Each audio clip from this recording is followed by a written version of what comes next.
Okay, so let's get to the ASAP Rocky trial. So you took this on 3 years ago? Yeah, about 3 years ago, yeah. Okay, so it finally gets to the point where there's a court date and there's a negotiation with the prosecution leading up to the court date. And the prosecution offers a 6-month plea deal, which in Los Angeles would really be 3 months. You got it. Okay. I'll be honest, and I've said this during multiple interviews. You and 100 other people, go ahead. From my point of view, at that point, considering the risks involved, because he was facing, in the worst case, 24 years, right? When you weigh the odds, 3 months in jail, in PC, versus potentially multiple years in prison. Decades. I've always said I would have just taken it, even if I didn't do it, just because the risk is too high on the other end. Cannot blame you. I know many clients who have done that. Yeah. A little different here. One, and people say, did you guys have a long discussion about it? Was it like, I said, our discussion lasted literally 60 seconds. It was Rocky, and it wasn't a negotiation. I never asked for a plea. We never went there asking for anything. We never asked for anything. We asked for a dismissal. They didn't want to do that, so we were going. They then said, the eve of trial or, during jury selection, how about this plea?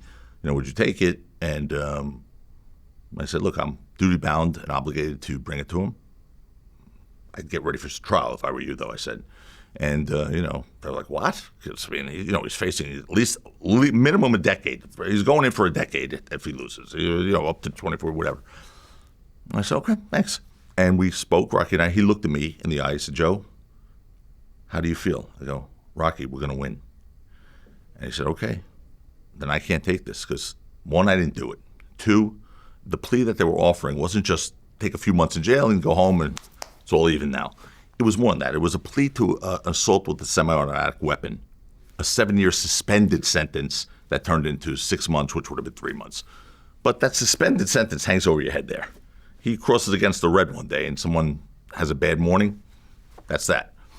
It also came with multiple years, I think 3 years probation, okay, where he'd be under their thumb. I had this with Meek Mill. Meek was on probation for 10 years. Literally, they kept extending his probation. He took a plea when he was a kid, 18. I wasn't representing him, but he took a plea with probation. And the judge in that case, Judge Brinkley, who was rebuked and really, really came down hard on by the appellate division in Pennsylvania, they kept extending his probation. He violated. He was late 5 minutes for a court appearance. He was late for a meeting. He wore white socks one day when he was supposed to wear black socks. That's it. 2 more years extension. So there's it's not quite that clear cut and simple. Then that felony conviction would have required him to basically never travel out of this country. His career would have been finished. There's no more touring in the UK where he's popular or in Thailand or anywhere else where he wants to go. France, Canada, all those places gone. His career would be really, all intents and purposes, over. His Puma deal, gone. Gucci, gone. The Ray-Ban thing that happened was solidified or confirmed after the trial. They were waiting for the verdict. Never would have happened. He would have basically lost his career. And so it wasn't just, 3 months, come on, he could do that, standing on his head. It was a little bit more than that, and he maintained his innocence. So he wasn't about to perjure himself and say, I'm guilty. And I shot a gun.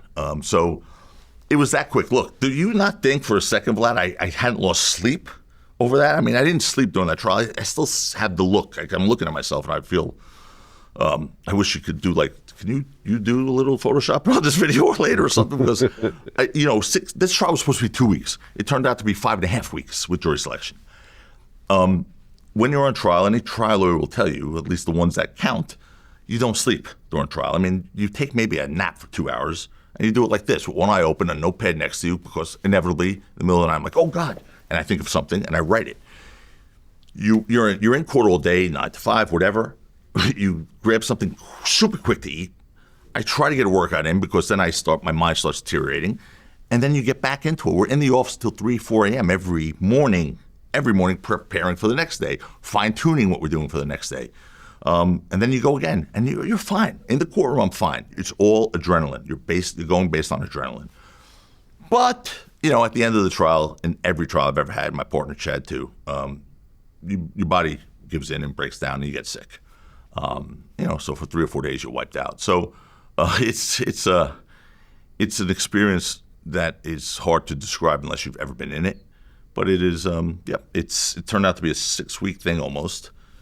And it was a war. It was a complete war because I was going against a prosecutor who had, in my opinion, lost his mind, acted in a way that I've never seen a prosecutor act or an adversary act in my 120 trials. I spoke to 6 of the jurors after this case. They were offended by his conduct. The judge had to come down on him hard, which I've never seen a judge yell at a prosecutor in front of a jury. That was a first for me also. Then he has this very extravagant history, let's put it that way. So it was a war. This was not just a case. This turned out to be a war. It became very personal because when I'm representing someone, be it Rocky or John Smith, right, or Jane Doe, I get into a bunker with them. It's a bunker mentality. I treat them like family. They are family to me, and Rocky and Rihanna have become family to me.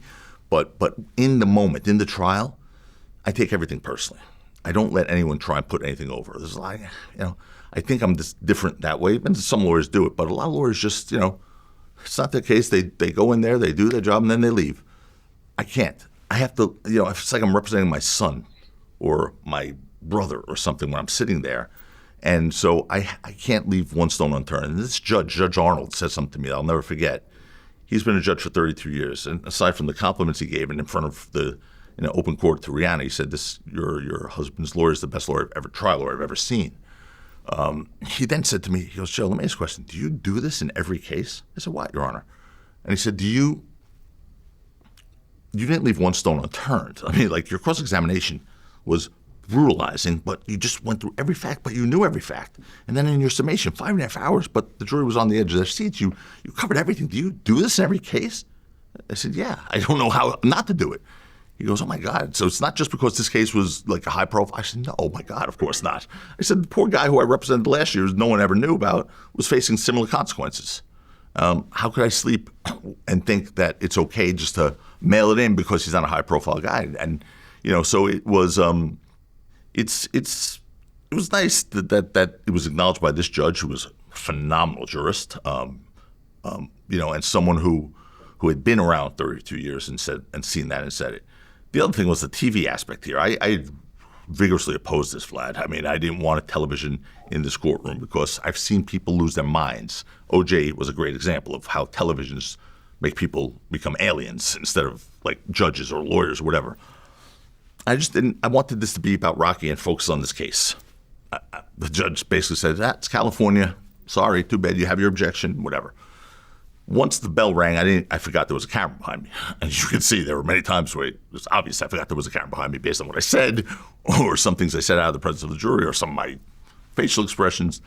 But, it was good in a way because a lot of people told me after the fact, look, they'd heard about my cross-examination abilities and skills. They heard about how I give these impassioned summations that move jurors.